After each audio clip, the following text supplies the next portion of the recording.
ಇನ್ನು ಬಳ್ಳಾರಿ ವಿಚಾರಕ್ಕೆ ಸಂಬಂಧಪಟ್ಟಂತೆ ವಿಪಕ್ಷ ನಾಯಕ ಆರ್ ಅಶೋಕ್ ಆಕ್ರೋಶವನ್ನ ವ್ಯಕ್ತಪಡಿಸಿದ್ದಾರೆ. ಬಳ್ಳಾರಿ ಗಲಭೆ ಪೂರ್ವ ನಿಯೋಜಿತ ಅಂತ ಹೇಳಿದ್ದಾರೆ. ಬಳ್ಳಾರಿಯಲ್ಲಿ ವಿಪಕ್ಷ ನಾಯಕ ಆರ್ ಅಶೋಕ್ ಅವರು ಆಕ್ರೋಶವನ್ನ ವ್ಯಕ್ತಪಡಿಸಿದ್ದಾರೆ. ಆಟೋದಲ್ಲಿ ಪೆಟ್ರೋಲ್ ಬಾಂಬ್ ಅನ್ನ ತಂದಿದ್ರು. ರಾಜಶೇಖರ್ ಹತ್ಯೆಗೈದಿದ್ದು ಯಾರು ಅಂತ ತಿಳಿಸಿ ಗುಪ್ತಚರ ಇಲಾಖೆ ಫೇಲ್ಯೂರ್ ಆಗಿದೆ. ಏನ್ ಮಾಡ್ತಾ ಇದೆ ಗುಪ್ತಚರ ಇಲಾಖೆ? ಇದು ಬಳ್ಳಾರಿಯಲ್ಲಿ ವಿಪಕ್ಷ ನಾಯಕ ಆರ್ ಅಶೋಕ್ ಅವರ ಮಾತು. ಬಳ್ಳಾರಿ ಗಲಭೆ ಪೂರ್ವ ನಿಯೋಜಿತ ಅಂತ ಅವರು ಹೇಳಿದ್ದಾರೆ. ಈಗ ಅರೆಸ್ಟ್ ಆಗಿದ್ದಾರೆ. ಆದರೆ ಇನ್ನೂ ಸರ್ಕಾರ ಎಲ್ಲಿಂದ ಗುಂಡು ಬಂತು, ಯಾರು ಹೊಡೆದ್ರು, ಇನ್ನೂ ಸರ್ಕಾರ ಇನ್ನೂ ಬಾಯಿ ಬಿಟ್ಟಿಲ್ಲ. ಮೇಲಧಿಕಾರಿಗಳು ಯಾರು ಬಾಯಿ ಬಿಟ್ಟಿಲ್ಲ.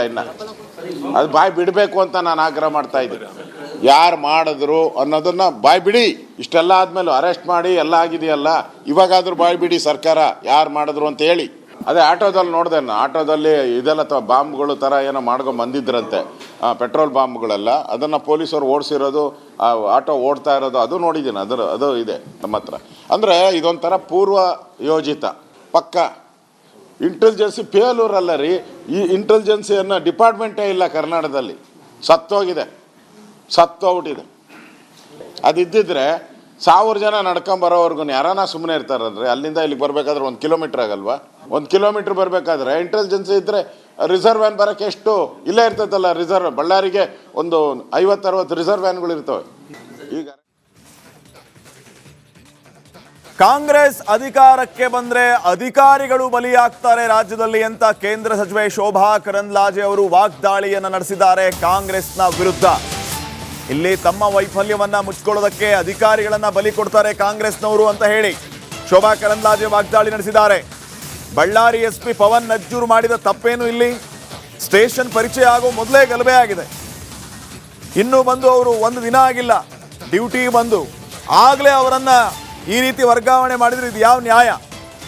ಇಲ್ಲಿ ಬಳ್ಳಾರಿ ಎಸ್ಪಿ ಪವನ್ ನೆಜ್ಜೂರು ಮಾಡಿದ್ದ ತಪ್ಪೇನು ಅಂತ ಶೋಭಾ ಕರಂದ್ಲಾಜೆ ಪ್ರಶ್ನೆ ಮಾಡಿದ್ದಾರೆ. ಸ್ಟೇಷನ್ ಪರಿಚಯ ಆಗೋ ಮೊದಲೇ ಗಲಭೆ ಆಗಿದೆ. ಶಾಸಕ ಭರತ್ ರೆಡ್ಡಿ ಆಪ್ತ ಸತೀಶ್ ರೆಡ್ಡಿಯಿಂದ ಗಲಭೆ ಆಗಿದೆ. ಇನ್ನೊಬ್ಬರು ಮನೆ ಮುಂದೆ ಬ್ಯಾನರ್ ಯಾಕೆ ಕಟ್ತಾರೆ? ರಕ್ತಪಾತ ಅಂತ ಭರತ್ ರೆಡ್ಡಿ ಮೇಲೆ ಕ್ರಮ ಯಾಕಿಲ್ಲ? ಪ್ರಚೋದನೆ ಮಾಡಿಲ್ವಾ ಅವರು? ಅಂಥವ್ರ ವಿರುದ್ಧ ಕ್ರಮ ತಗೋಬೇಕು ಅಂತ ಕೇಂದ್ರ ಸಚಿವೆ ಶೋಭಾ ಕರಂದ್ಲಾಜೆ ವಾಗ್ದಾಳಿ ನಡೆಸಿದ್ದಾರೆ. ಈ ಉನ್ನತ ಅಧಿಕಾರಿಗಳು ಬೆಂಗಳೂರಿನ ಡಿಸಿಪಿಯನ್ನ ತುಮಕೂರಿನ ರಿಸಾರ್ಟ್ಗೆ ಎಲ್ಲಿ ಕಳಿಸಿದ್ರಿ? ಫಾರ್ಮ್ ಹೌಸ್ಗೆ ನೀವು ಎಲ್ಲಿ ಕಳಿಸಿದ್ರಿ? ಯಾರನ್ನು ಕಳಿಸಿದ್ರಿ? ಯಾಕೆ ಕಳಿಸಿದ್ರಿ? ತುಮಕೂರು ಜಿಲ್ಲೆಯ ರಿಸಾರ್ಟ್ ಅಲ್ಲಿ ಏನ್ ನಡೀತಾ ಇದೆ? ಬೆಂಗಳೂರಿಂದ ಹೋದಂತ ಡಿಸಿಪಿ ಯಾರು? ಅವ್ರು ಯಾಕೆ ಹೋದ್ರು?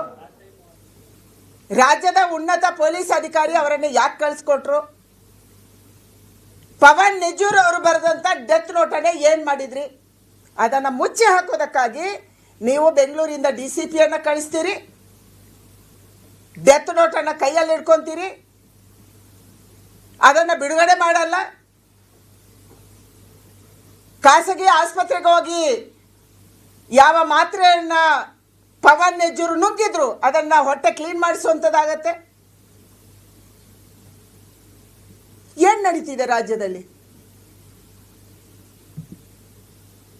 ಸಿದ್ದರಾಮಯ್ಯನವರ ನೇತೃತ್ವದ ಸರ್ಕಾರ ಬಂದಾಗೆಲ್ಲ ಅಧಿಕಾರಿಗಳ ಮೇಲೆ ಈ ರೀತಿಯ ದರ್ಪವನ್ನ ತೋರಿಸಿ ಅಧಿಕಾರಿಗಳನ್ನ ಬಲಿಪಶು ಮಾಡುವಂಥದ್ದು ನಿರಂತರವಾಗಿ ನಡೀತಾ ಇದೆ.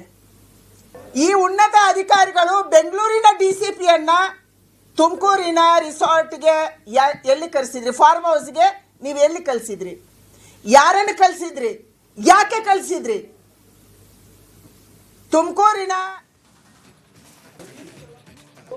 ಇನ್ನು ಬಳ್ಳಾರಿ ವಿಚಾರಕ್ಕೆ ಸಂಬಂಧಪಟ್ಟಂತೆ ವಿಪಕ್ಷ ನಾಯಕ ಆರ್ ಅಶೋಕ್ ಆಕ್ರೋಶವನ್ನ ವ್ಯಕ್ತಪಡಿಸಿದ್ದಾರೆ. ಬಳ್ಳಾರಿ ಗಲಭೆ ಪೂರ್ವ ನಿಯೋಜಿತ ಅಂತ ಹೇಳಿದ್ದಾರೆ. ಬಳ್ಳಾರಿಯಲ್ಲಿ ವಿಪಕ್ಷ ನಾಯಕ ಆರ್ ಅಶೋಕ್ ಅವರು ಆಕ್ರೋಶವನ್ನ ವ್ಯಕ್ತಪಡಿಸಿದ್ದಾರೆ. ಆಟೋದಲ್ಲಿ ಪೆಟ್ರೋಲ್ ಬಾಂಬ್ ಅನ್ನ ತಂದಿದ್ರು. ರಾಜಶೇಖರ್ ಹತ್ಯೆಗೈದಿದ್ದು ಯಾರು ಅಂತ ತಿಳಿಸಿ ಗುಪ್ತಚರ ಇಲಾಖೆ ಫೇಲ್ಯೂರ್ ಆಗಿದೆ. ಏನ್ ಮಾಡ್ತಾ ಇದೆ ಗುಪ್ತಚರ ಇಲಾಖೆ? ಇದು ಬಳ್ಳಾರಿಯಲ್ಲಿ ವಿಪಕ್ಷ ನಾಯಕ ಆರ್ ಅಶೋಕ್ ಅವರ ಮಾತು. ಬಳ್ಳಾರಿ ಗಲಭೆ ಪೂರ್ವ ನಿಯೋಜಿತ ಅಂತ ಅವರು ಹೇಳಿದ್ದಾರೆ.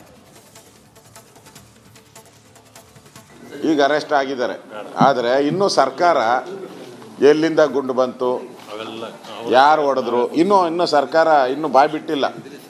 ಮೇಲಧಿಕಾರಿಗಳು ಯಾರು ಬಾಯಿ ಬಿಟ್ಟಿಲ್ಲ. ಅದು ಬಾಯಿ ಬಿಡಬೇಕು ಅಂತ ನಾನು ಆಗ್ರಹ ಮಾಡ್ತಾ ಇದ್ದೀನಿ. ಯಾರು ಮಾಡಿದ್ರು ಅನ್ನೋದನ್ನ ಬಾಯಿ ಬಿಡಿ. ಇಷ್ಟೆಲ್ಲ ಆದ್ಮೇಲೆ ಅರೆಸ್ಟ್ ಮಾಡಿ ಎಲ್ಲ ಆಗಿದೆಯಲ್ಲ, ಇವಾಗಾದ್ರೂ ಬಾಯಿ ಬಿಡಿ ಸರ್ಕಾರ, ಯಾರು ಮಾಡಿದ್ರು ಅಂತ ಹೇಳಿ. ಅದೇ ಆಟೋದಲ್ಲಿ ನೋಡಿದೆ, ಆಟೋದಲ್ಲಿ ಇದೆಲ್ಲ ಬಾಂಬ್ಗಳು ಥರ ಏನೋ ಮಾಡ್ಕೊಂಡು ಬಂದಿದ್ರಂತೆ, ಪೆಟ್ರೋಲ್ ಬಾಂಬ್ಗಳೆಲ್ಲ. ಅದನ್ನು ಪೊಲೀಸರು ಓಡಿಸಿರೋದು, ಆಟೋ ಓಡ್ತಾ ಇರೋದು ಅದು ನೋಡಿದ್ದೀನಿ. ಅದು ಇದೆ ನಮ್ಮ ಹತ್ರ. ಅಂದರೆ ಇದೊಂಥರ ಪೂರ್ವ ಯೋಜಿತ ಪಕ್ಕ ಇಂಟೆಲಿಜೆನ್ಸಿ ಫೇಲ್ಯೂರ್ ರೀ. ಈ ಇಂಟೆಲಿಜೆನ್ಸಿ ಅನ್ನೋ ಡಿಪಾರ್ಟ್ಮೆಂಟೇ ಇಲ್ಲ ಕರ್ನಾಟಕದಲ್ಲಿ. ಸತ್ತೋಗ್ಬಿಟ್ಟಿದೆ. ಅದಿದ್ದಿದ್ರೆ 1000 ಜನ ನಡ್ಕೊಂಬರೋವರೆಗೂ ಯಾರಾನ ಸುಮ್ಮನೆ ಇರ್ತಾರಲ್ರಿ. ಅಲ್ಲಿಂದ ಇಲ್ಲಿಗೆ ಬರಬೇಕಾದ್ರೆ 1 ಕಿಲೋಮೀಟ್ರ್ ಆಗಲ್ವಾ? 1 ಕಿಲೋಮೀಟ್ರ್ ಬರಬೇಕಾದ್ರೆ ಇಂಟೆಲಿಜೆನ್ಸಿ ಇದ್ದರೆ ರಿಸರ್ವ್ ವ್ಯಾನ್ ಬರೋಕ್ಕೆ ಎಷ್ಟು ಇಲ್ಲೇ ಇರ್ತೈತಲ್ಲ. ರಿಸರ್ವ್ ಬಳ್ಳಾರಿಗೆ ಒಂದು 50-60 ರಿಸರ್ವ್ ವ್ಯಾನ್ಗಳು ಇರ್ತವೆ. ಈಗ ಕಾಂಗ್ರೆಸ್ ಅಧಿಕಾರಕ್ಕೆ ಬಂದ್ರೆ ಅಧಿಕಾರಿಗಳು ಬಲಿಯಾಗ್ತಾರೆ ರಾಜ್ಯದಲ್ಲಿ ಅಂತ ಕೇಂದ್ರ ಸಚಿವೆ ಶೋಭಾ ಕರಂದ್ಲಾಜೆ ಅವರು ವಾಗ್ದಾಳಿಯನ್ನ ನಡೆಸಿದ್ದಾರೆ ಕಾಂಗ್ರೆಸ್ನ ವಿರುದ್ಧ. ಇಲ್ಲಿ ತಮ್ಮ ವೈಫಲ್ಯವನ್ನ ಮುಚ್ಕೊಳ್ಳೋದಕ್ಕೆ ಅಧಿಕಾರಿಗಳನ್ನ ಬಲಿ ಕೊಡ್ತಾರೆ ಕಾಂಗ್ರೆಸ್ನವರು ಅಂತ ಹೇಳಿ ಶೋಭಾ ಕರಂದ್ಲಾಜೆ ವಾಗ್ದಾಳಿ ನಡೆಸಿದ್ದಾರೆ. ಬಳ್ಳಾರಿ SP ಪವನ್ ನಜ್ಜೂರ್ ಮಾಡಿದ ತಪ್ಪೇನು ಇಲ್ಲಿ? ಸ್ಟೇಷನ್ ಪರಿಚಯ ಆಗೋ ಮೊದಲೇ ಗಲಭೆ ಆಗಿದೆ. ಇನ್ನೂ ಬಂದು ಅವರು 1 ದಿನ ಆಗಿಲ್ಲ ಡ್ಯೂಟಿ ಬಂದು, ಆಗಲೇ ಅವರನ್ನ ಈ ರೀತಿ ವರ್ಗಾವಣೆ ಮಾಡಿದ್ರೆ ಇದು ಯಾವ ನ್ಯಾಯ? ಇಲ್ಲಿ ಬಳ್ಳಾರಿ SP ಪವನ್ ನೆಜ್ಜೂರು ಮಾಡಿದ್ದ ತಪ್ಪೇನು ಅಂತ ಶೋಭಾ ಕರಂದ್ಲಾಜೆ ಪ್ರಶ್ನೆ ಮಾಡಿದ್ದಾರೆ. ಸ್ಟೇಷನ್ ಪರಿಚಯ ಆಗೋ ಮೊದಲೇ ಗಲಭೆ ಆಗಿದೆ. ಶಾಸಕ ಭರತ್ ರೆಡ್ಡಿ ಆಪ್ತ ಸತೀಶ್ ರೆಡ್ಡಿಯಿಂದ ಗಲಭೆ ಆಗಿದೆ. ಇನ್ನೊಬ್ಬರು ಮನೆ ಮುಂದೆ ಬ್ಯಾನರ್ ಯಾಕೆ ಕಟ್ತಾರೆ? ರಕ್ತಪಾತ ಅಂತ ಭರತ್ ರೆಡ್ಡಿ ಮೇಲೆ ಕ್ರಮ ಯಾಕಿಲ್ಲ? ಪ್ರಚೋದನೆ ಮಾಡಿಲ್ವಾ ಅವರು? ಅಂಥವ್ರ ವಿರುದ್ಧ ಕ್ರಮ ತಗೋಬೇಕು ಅಂತ ಕೇಂದ್ರ ಸಚಿವೆ ಶೋಭಾ ಕರಂದ್ಲಾಜೆ ವಾಗ್ದಾಳಿ ನಡೆಸಿದ್ದಾರೆ.